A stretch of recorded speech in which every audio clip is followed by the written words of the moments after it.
Welcome back everyone to Formula 1 2020, round 3 of the season after 2 races at the Red Bull Ring in Austria. For round 3 we headed to Hungary with stories up and down the grid, fights for those podium positions, some surprise results. Qualifying yesterday was interesting enough. The race itself I don't think was too bad whatsoever. As always, if you are trying to avoid spoilers, I would click off the video now if I were you and then come back later if you'd like. And as always, if you are new around here, feel free to subscribe to keep up to all of your Formula 1 news, reviews and all that good stuff. Spoiler warning out of the way. First of all, let's take a look at your grid from yesterday's qualifying session. Are we surprised? Lewis Hamilton, pole position, he loves it here. Could he convert that pole position to a record-breaking 8th win at the Hungaroring? Valtteri Bottas made it a Mercedes front row lockout. It was then racing point 3-4 with Stroll out qualifying teammate Perez. It was an all Ferrari affair on row 3 with Verstappen and Norris on row 4. Sainz and Gasly rounded up the top 10. Ricciardo and Russell starting on that fresh choice of tyre didn't matter in the end thanks to wet conditions in the air and the majority of drivers starting on the intermediate tyres. Albon 13th in qualifying. Could he progress up the field starting on row 7?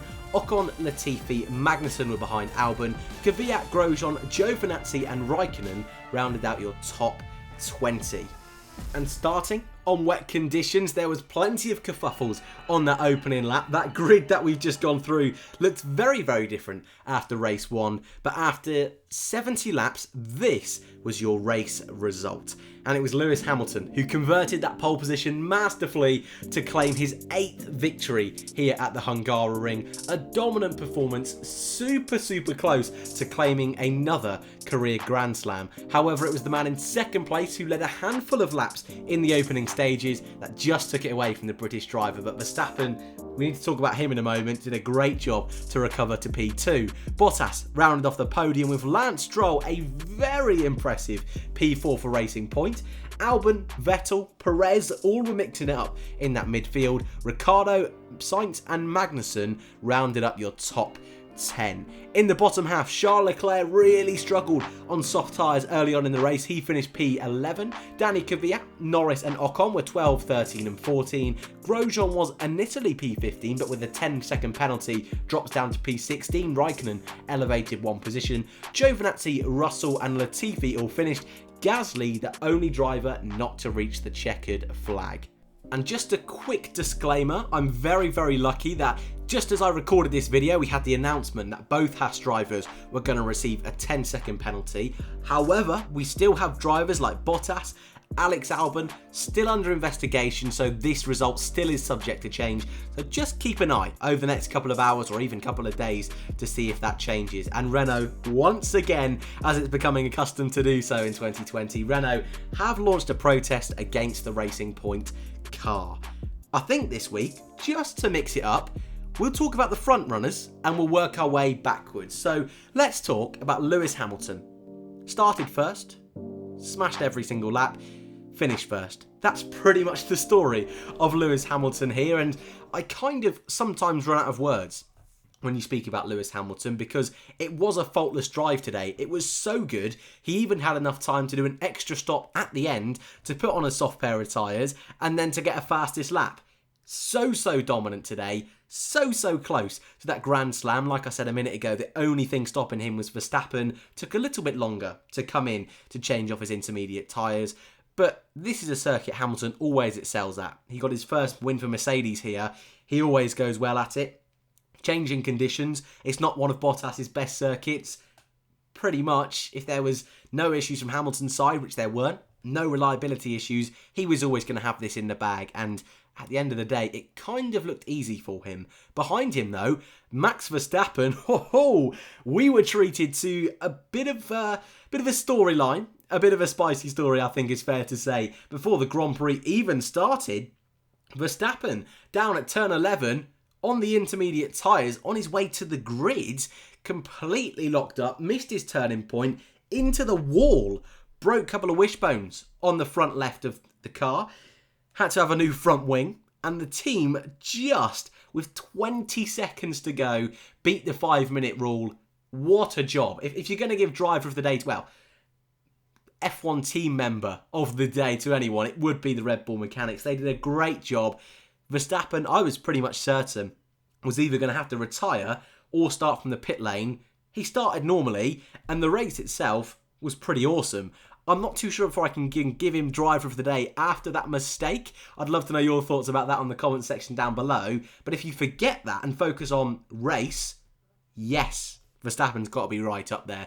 Great drive, opening lap, sublime. A lot of drivers really bogging down at the start, but Verstappen nailed it on those changing conditions and slightly wet conditions at the start. We know he's super, super good with a wet and a damp and a muggy track.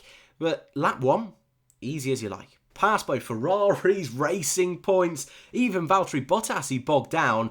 Lance Stroll took a little bit longer to get past, but once he did, he was off. And fair play to him. Really just controlled the race. Didn't come in at the end. And Bottas was catching him, hounding him down with a few laps to go. But ultimately, Verstappen's pace was good enough to hold on to P2. Never really had to mount a true defence against Bottas. But when you consider that Red Bull's pace all the way through the weekend, how they were really struggling, not only in practice, but in qualifying as well, what a turnaround and what a big result that's going to be for Verstappen. Yes, he's probably going to be comfortably on his own in third place come the end of the season. But to be fair to him, he did a great job today. And in a weekend where Red Bull probably shouldn't have been on the podium, if you look at their pace from practice and qualifying, he really did drive his heart out today and got the most out of that car. And you always know you're going to get that with Max Verstappen. So fair play to the Flying Dutchman. A driver who did struggle and has had a pretty torrid time in Hungary. Valtteri Bottas has only had one podium here before, which really took me by surprise. Even more so when you think that podium was when Hamilton let him back through on the final corner after team orders. It's just not a circuit that seems to play to Valtteri Bottas' strengths, whereas the circuit like Austria is one of his better ones. And today we did see him drop back straight away. Had that jump start, another driver actually is Bottas who's under investigation, had that jump start. And it seemed to me like pretty much a slam dunk jump start. The only thing I can really compare it to, some people mentioning Sebastian Vettel did a jump start in Japan last year, didn't get penalised for it. Similar kind of incident, but it reminds me of Da Costa in Formula E. He jump started, but didn't pass the little sensor because he was a little bit further back on his grid slot, and that meant he got that little bit of a rolling start. It's a little bit dodgy in my book, but Da Costa didn't get penalised. Bottas had the same thing today. I don't know. I think this is one of those things which is black and white. If you jump the start, you jump the start. That should be a penalty. Raikkonen got a 10-second stop go, was it, in Russia last year, and he instantly stopped, lost a whole host of positions. Bottas did lose out, but this is one of those things that, in my book, is black or white, and it should be a penalty. So, interested to see on this one. We saw last week Stroll and Ricciardo kind of set a new precedent there on late overtaking and dive bombs.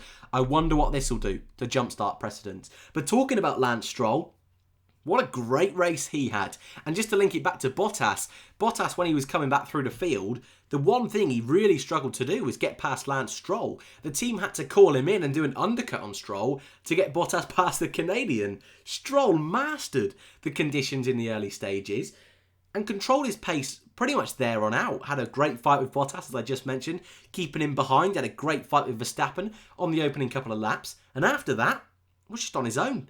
Was one of just two other drivers, Verstappen, Bottas and technically Hamilton, that weren't lapped. Albon classified wasn't lapped, but at one stage before Hamilton pitted at the end was lapped. Fair play to Lance Stroll, a driver that gets so much criticism, some deserved, the majority of it not, silencing a lot of his haters today. And after a drive like that yesterday in qualifying and today in the race, fair play to him. Really, really impressed with that one. Behind him, Alex Albon. Another strong recovery drive from him. There's actually kind of a grid of two halves. You had drivers who really struggled in quali that came good in the race, and then you've got the opposite. That's kind of the storyline for most of these drivers today. And Albon, who qualified 13th, did a great job recovering up to 5th. Maybe could be higher if Bottas gets a penalty, but could be lower if he gets disqualified, and that's potentially because the team dried out the track just in front of his car, in front of his grid slot at the beginning of the race. So that could be a big, big one to keep an eye on. But if you forget that, his drive today was very, very good. Red Bull need a driver who's going to be consistent, who can make overtakes, but not silly overtakes, not rash overtakes and damage the car. Bit of contact with Grosjean. Grosjean wasn't too happy with that after the race, but apart from that one, and even that one itself wasn't dreadful, most of the overtakes, very, very smooth. Got the job done, overtook when he needed to, had some great fights with Charles Leclerc. I can't really fault him on today's performance. I was a little bit harsh on him yesterday, which I think was more than fair. 13th was not ideal for Red Bull, but today was very, very good. And for people saying Vettel should get that seat, I think Albon deserves that seat totally after today's performances and performances so far this year. But it was Vettel behind who also did a very, very good job.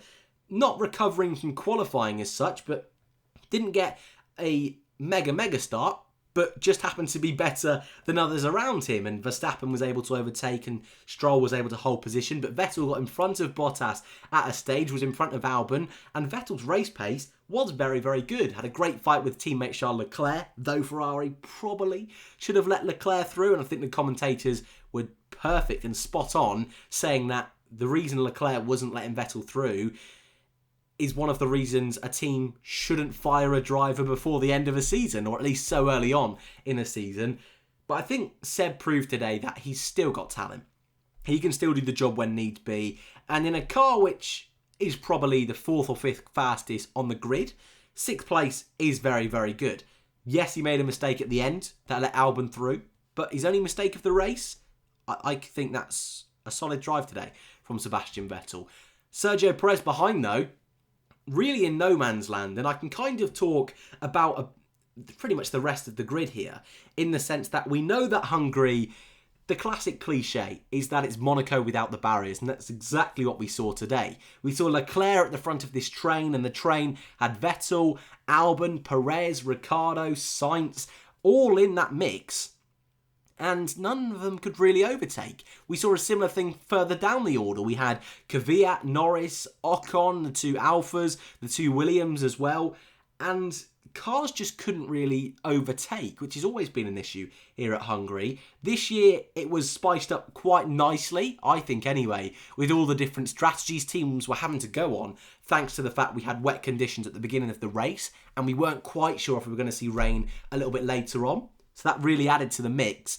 But apart from those top 5 or 6 cars, the only other real stories throughout the field were the Haas cars.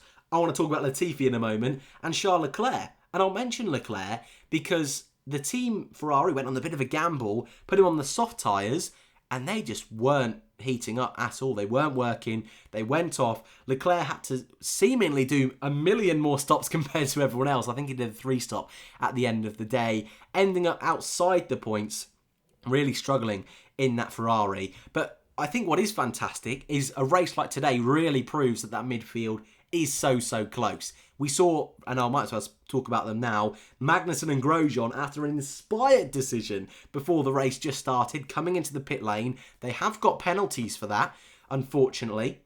I'm not quite sure on the finer details on that, but on the formation lap, driver coaching supposedly is why they've ended up with penalties. It happened to Alfa Romeo last year in Germany, the exact same thing. But at the moment, they're holding on to points, and Magnussen drove a fantastic race to hold on to 4th place for such a long time. Even 3rd place was holding on to it forever. Grosjean in behind him, being a fantastic rear gunner.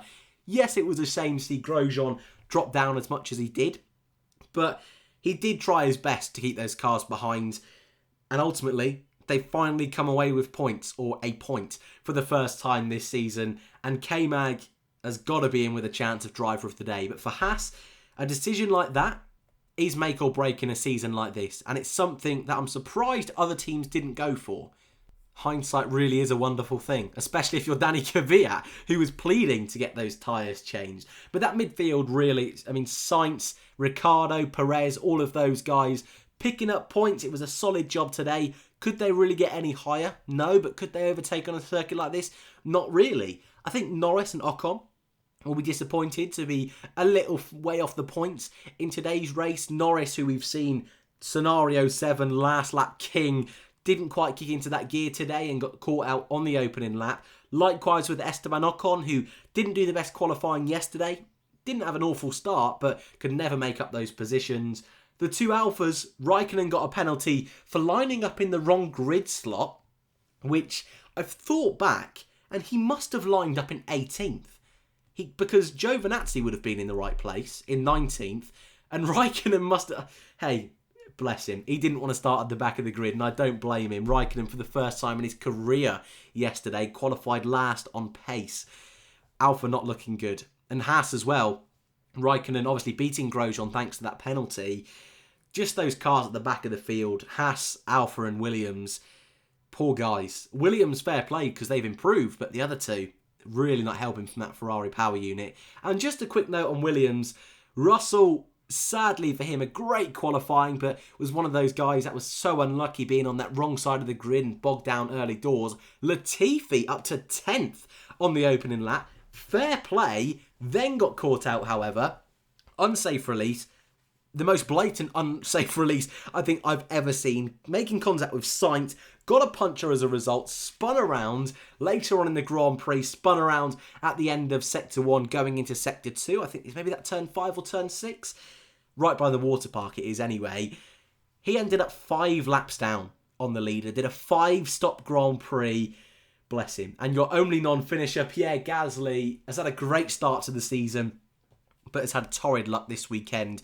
Didn't get out in first practice because of a power unit issue. Practice 2 was wet. Practice 3 finally got a bit of running in, but still had issues with power unit problems. Qualifying had power unit problems, but somehow still sneaked through to Q3 thanks to changing weather conditions. And in the Grand Prix, blimey, barely even got going. About 10 or 15 laps or so, retired. Poor Pierre Gasly, really couldn't catch a break this weekend, but I still think this year has been pretty solid, so I don't think he needs to panic just yet. Before we go then, shall we take a look at the drivers and constructors standings, and then we'll take a quick look at my driver of the day, race rating and Formula 2 weekend. So, your standings look a little bit like this. Lewis Hamilton, for the first time in 2020, takes the lead, 63 points for the British driver. Valtteri Bottas, 58, drops down to P2. Max Verstappen now elevates himself to 3rd after today's 2nd place finish. Norris, down in 14th, drops to 4th. Albon, P5, joint though with Sergio Perez, 22 points each for those. Leclerc drops down to 7th, the lead Ferrari driver. Goodness me, joint on points of Lance Stroll. Carlos Sainz 9th and Sebastian Vettel on 9 points rounds out the top 10. Ricciardo is P11. Gasly with that impressive performance in the opening round, holding on to P12 on 6 points. Ocon on 4. Giovinazzi, Kvyat and Magnussen all have scored. Raikkonen, Latifi, Grosjean and Russell all yet to do so. Your constructors, is it one already? Mercedes, 121 points now, smashing it. Bottas and Hamilton. Red Bull move up to 2nd. McLaren drop to 3rd, only 2 points for them this weekend. They're now joint with Racing Point on 40. Ferrari are 5th with Renault a little bit further behind in P6. AlphaTauri 7th, Alfa Romeo 8th. Haas finally scored. Williams, the only team yet to do so. Driver of the day yesterday, I went with Lewis Hamilton. Today, I'm going with Kevin Magnussen. Did an awesome job in the Grand Prix. I don't think I ever expected Haas to be anywhere near the points this weekend, yet alone holding off Mercedes, Red Bull cars, Ferrari, and to claim 1 point is huge for them. That's going to be as difficult this season as it is for Williams to score points. Fair play to K-Mag, but also Lance Stroll. Did a really strong job today, Lance Stroll. And not only did a great job today, but also yesterday. So my driver of the weekend is Lance Stroll. Really, really impressive performance. And if he can keep up performances like this, maybe it's not so bad if they do get rid of Perez. Video on that next week. And my race rating, I'm going to go, oh, it's so close between a 6 and a 7. I'm going to go with a 6. I initially thought 7, but was it as good as last week's? I think it was on the same level. The fight at the front wasn't quite there, but that midfield was awesome. But this is a kind of circuit. We needed that bit of wet conditions late on to spice things up just a little bit more. So 6, better than average, but not incredible. And your Formula 2 weekend, your sprint race result this morning, Luca Giotto holding on just through the final corner over Callum Ilott.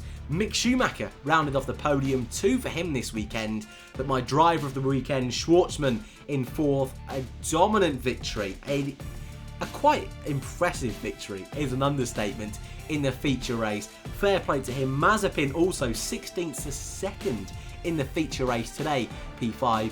Delatraz, Daruvla and Guan Yu Zhou rounding out the points today. And your championship in Formula 2 looks like this. We've got a runaway with it at the moment. Robert Schwartzman, 81 points. Callum Ilott, 63 in P2. Lundgaard, no points this weekend, drops down to 3rd. Schumacher, though, after those back-to-back podiums, up to 4th. Tittum, another Formula 1 junior driver, was P5. Armstrong is 6th. Drugovic, Guan Yu Zhou, Delatraz and Giotto, your top 10. And your rookie championship, Schwartzman is 1st, Lundgaard is 2nd. And that is it, ladies and gents, for your Hungarian Grand Prix race review. Wow, 3 weeks in a row. We get a weekend off next week, and then it's Silverstone twice, and then it's the Spanish Grand Prix in the middle of summer. I'm glad Formula 1's back. I hope you've enjoyed these opening 3 races as me. Enjoy your weekend off next weekend. Don't worry though, content will still be out on the channel. As always, if you are new and you haven't already subscribed, please feel free to do so if you've enjoyed. Like if you did, dislike if you didn't. Thank you all very much for watching, and I hope to see you in the next one.